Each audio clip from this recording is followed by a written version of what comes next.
పెళ్లి చేసుకుని వెంటనే పిల్లల్ని కనండి అంటూ యువ జంటలకు తమిళనాడు సీఎం స్టాలిన్ పిలుపునిస్తున్నారు. నిజానికి ఇదెలా సాధ్యం? ఎక్కువ మంది ఎంపీలు కావాలంటే ఎక్కువ జనాభా ఉండటమే ప్రధానమైనటువంటి అర్హతగా కనిపిస్తోందని ఆయన వ్యాఖ్యానించారు. నాగపట్టినంలో ఓ వివాహ కార్యక్రమానికి హాజరైనటువంటి ముఖ్యమంత్రి స్టాలిన్ ఈ సందర్భంగా ప్రసంగిస్తూ పాత రోజుల్లో పెళ్లైన వెంటనే పిల్లల్ని కనవద్దని యువ జంటలకు సలహా ఇచ్చేవారని, అయితే ఇప్పుడు అదే సలహా ఇవ్వలేమని, ఇప్పుడు అవసరం కూడా లేదని ఆయన చెప్పారు. నిజానికి జనాభా ప్రాతిపదికన నియోజకవర్గాల పునర్విభజన జరుగుతుందన్నటువంటి వాదన ఉంది. ఎక్కువ జనాభా ఉంటే ఎక్కువ ఎంపీ సీట్లు వస్తాయని స్టాలిన్ అన్నారు. దీని వెనక ఆయన ఉద్దేశం ఒకటే, ఇన్నాళ్ళు పాటించిన పరిమిత కుటుంబం నినాదం వల్ల నష్టమే కానీ లాభం లేదని ఆయన గుర్తించారని అనుకోవచ్చు. గతంలో జనాభా నియంత్రణపై తమిళనాడు దృష్టి పెట్టి విజయం సాధించిందని, ఇప్పుడు రాష్ట్రానికి ఆ విధానమే అనేక రకాల దుస్థితికి కారణమవుతోందని ఆయన అంటున్నారు. నాగపట్నంలో జరిగిన ఓ వివాహ కార్యక్రమానికి హాజరైన క్రమంలో మాట్లాడిన స్టాలిన్, యువత పెళ్లైన వెంటనే పిల్లల్ని కనాలని విజ్ఞప్తి చేసిన వ్యాఖ్యలు ప్రస్తుతం సోషల్ మీడియాలో వైరల్ అవుతున్నాయి. ప్రధానంగా రాష్ట్రంలో జనాభా పెరుగుదలపై దృష్టి సారించడంపై ఆయన దూరదృష్టిని అంతా గుర్తిస్తున్నారని కూడా చెప్పవచ్చు. అయితే మొన్నటికి మొన్న ఆంధ్రప్రదేశ్ ముఖ్యమంత్రి చంద్రబాబు నాయుడు కూడా జనాభా పెంపు గురించి ఇలాంటి వ్యాఖ్యలు చేశారు. గతంలో వధూవరులకు పిల్లలు కనవద్దని సూచించే వాళ్ళం, కానీ ఇప్పుడు పరిస్థితులు మారుతున్నాయి, జనాభాను పెంచకపోతే మనమే నష్టపోతామంటూ కూడా చెప్తున్నారు. మన దేశమే కాదు, అనేక దేశాలు కూడా ఇవే చెప్తున్నాయి. ముఖ్యంగా సింగపూర్ దేశం ఈ విషయంలో ముందు వరుసలో ఉంది. అక్కడ ప్రస్తుతం యువతరం పెళ్లికి ఓకే, కానీ పిల్లలు మాత్రం వద్దు అని బల్లగుద్ది చెబుతున్నారు. పిల్లల్ని కనకూడదని యుక్త వయస్సులోనే నిర్ణయించుకుంటున్న వారి సంఖ్య రాను రాను పెరుగుతోంది.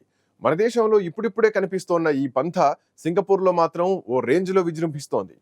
పిల్లల్ని కనే వయసు దాటిపోతున్న అనేక మంది వివాహిత స్త్రీలు నిర్లిప్తంగా ఉంటూ చివరకు సంతానం లేకుండా మిగిలిపోతున్నారు. గత 2024లో 40 నుంచి 49 ఏళ్ల మధ్య వయసున్న మహిళల్లో 15% మందికి పిల్లలు లేరని సింగపూర్కి చెందినటువంటి స్టాటిస్టిక్స్ డిపార్ట్మెంట్ గత ఫిబ్రవరి 18న గణాంకాల్ని రిలీజ్ చేసింది. ఇది 2004లో 7.1% కంటే రెట్టింపు కాగా, అయితే ఇది 2014లో 11.2%గా ఉంది. సింగపూర్లోని institute of policy studies senior research fellow Tan Poh Lin మాట్లాడుతూ, పిల్లలు లేని జంటల నిష్పత్తిలో పెరుగుదలను చాలా వేగంగా సంభవిస్తోందని కూడా మాట్లాడుతున్నారు. ఈ పరిస్థితిని అర్థం చేసుకొని అక్కడి మీడియా స్థానికులను కూడా ఇంటర్వ్యూలు చేస్తూ కారణాలను అన్వేషిస్తోంది. ఇక పిల్లలు వద్దనుకునేందుకు సింగపూర్ వాసులను ఏ విషయాలు ప్రేరేపిస్తున్నాయి అన్నటువంటి విషయం గురించి కూడా ఆరా తీస్తోంది. జీవన శైలి, ప్రాధాన్యతలు, ప్రతికూల బాల్య అనుభవాలు, పిల్లల్ని పెంచే అపారమైనటువంటి బాధ్యత గురించినటువంటి భయం లాంటి ఇతర కారణాల వల్ల తాము పిల్లల్ని కనకూడదనే నిర్ణయం తీసుకున్నామని పలువురు ఆ ఇంటర్వ్యూలో వెల్లడించారు. యువతలో ఈ విషయం గురించి ఎలా ఆలోచిస్తున్నారంటే, బిడ్డను కనడం చాలా పెద్ద బాధ్యత, పైగా వారు ఎలా మారతారో తెలియదు, నేను మరొక జీవితానికి బాధ్యత వహించాలని అనుకోవడం లేదు అంటూ ఓ యువతి చెప్పేసింది. పిల్లలు కాదు, నేను నా స్వేచ్ఛను, నా జీవితాన్ని నేను కోరుకున్న విధంగా జీవించగల సామర్థ్యాన్ని కూడా చాలా విలువైనదిగా భావిస్తున్నాను అంటూ మరొకరు చెప్తున్నారు. తాము ప్రయాణాలు చేస్తూ జీవితాన్ని అన్వేషించడం తమ లక్ష్యాలుగా జంటలు చెప్తున్నారు. పిల్లల్ని కలిగి ఉండటం వల్ల తాము చేయాలనుకున్నటువంటి చాలా పనులు చేయలేవని, ఉద్యోగ సెలవుల్ని కూడా తమ కోసం వినియోగించుకోలేవని ఇట్లా సెల్ఫిష్గా మాట్లాడుతున్నారు యువతి యువకులు. సమాన అవకాశాలతో సాధికారత పొందడం, తమ విభిన్న ఆసక్తులను కొనసాగించడం, వాటి కోసం కొంత సమయాన్ని వెచ్చించడానికి తాము ఇష్టపడుతున్నామంటూ కూడా మహిళలు అంటున్నారు. పిల్లల చదువుల విషయంలో తమ స్నేహితులు ఎదుర్కొనేటువంటి ఒత్తిళ్లను గమనించిన తర్వాత పిల్లల్ని కనదలుచుకోలేదని, నేటి ప్రపంచంలో పిల్లల్ని పెంచడం మునుపటి కంటే చాలా క్లిష్టంగా ఉందని వాళ్ళు చెప్తున్నటువంటి మాట. పిల్లల్ని కనడానికి కాదు, పెంపకంలో నాకు తెలియదని చాలా మంది మాట్లాడుతున్నారు. పిల్లవాడు బాగుంటాడా, నేను ఆల్ టైమ్ పేరెంట్ అవుతానా అనే భయాలు తమను వెంటాడుతున్నాయని కూడా చెబుతున్నారు. పెళ్లికి ఓకే, కానీ పిల్లల్ని వద్దనుకుంటున్నటువంటి జంటల సంఖ్య వేగంగా పెరుగుతూ ఉండడంతో సింగపూర్ ప్రభుత్వం అనేక రకాల దిద్దుబాటు చర్యలు చేపడుతోంది. 3 లేదా అంతకంటే ఎక్కువ మంది పిల్లలున్న కుటుంబాలకు ప్రోత్సహిస్తూ సింగపూర్ వాసులు ఎక్కువ మంది పిల్లల్ని కనేలా చేయాలని పెద్ద పెద్ద కుటుంబాలకు మద్దతు ఇవ్వడానికి నిర్ణయించుకుంది. గత ఫిబ్రవరి 18న తన బడ్జెట్ ప్రసంగంలో ప్రధానమంత్రి లారెన్స్ వాంగ్ కొత్త పెద్ద కుటుంబాల పథకంలో భాగంగా ఫిబ్రవరి 18న లేదా ఆ తర్వాత జన్మించినటువంటి ప్రతి 3వ తదుపరి సింగపూర్ బిడ్డకు కుటుంబాలు $16,000 వరకు అదనపు మద్దతును అందిస్తామంటూ కూడా ఒక ప్రకటన చేసేసింది. కానీ ఇది ఒక్క సింగపూర్లోనే కాదు, మరికొన్ని దేశాల్లోనూ కొనసాగుతోంది.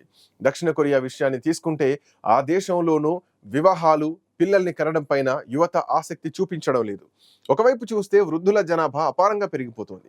మరోవైపు వివాహాలు, శిశు జననాలు దారుణంగా తగ్గిపోతున్నాయి. ఇలాంటి నేపథ్యంలో దక్షిణ కొరియా, జపాన్, చైనా దేశాలు సతమతమవుతున్నాయి. అయితే దక్షిణ కొరియా తమ దేశంలో వివాహాలు, పిల్లల్ని కనడంపై యువత ఆసక్తి చూపించడం లేదని గుర్తించింది. దీంతో ఈ సమస్యకు పరిష్కారం చూపాలని నిర్ణయం తీసుకుంది.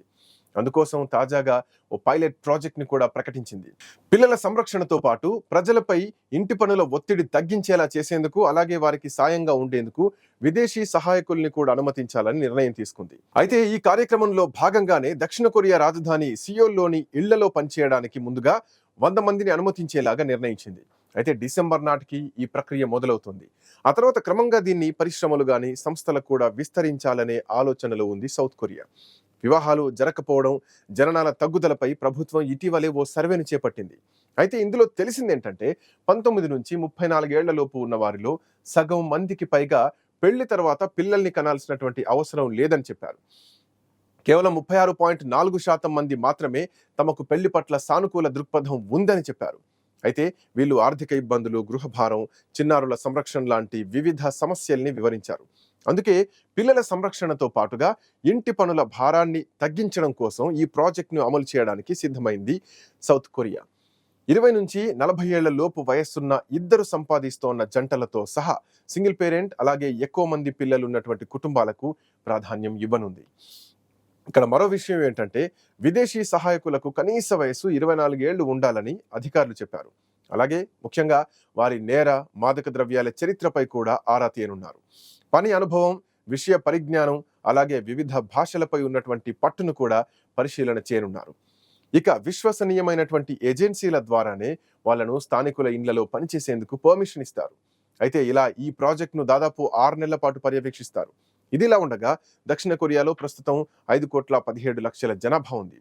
ఇప్పటికే ఇక్కడ జనాభా సంక్షోభంతో ప్రభుత్వం సతమతమవుతోంది. అగ్రికల్చర్, తయారీ రంగాల్లో చాలా కీలకంగా కార్మికుల కొరత ఉంది.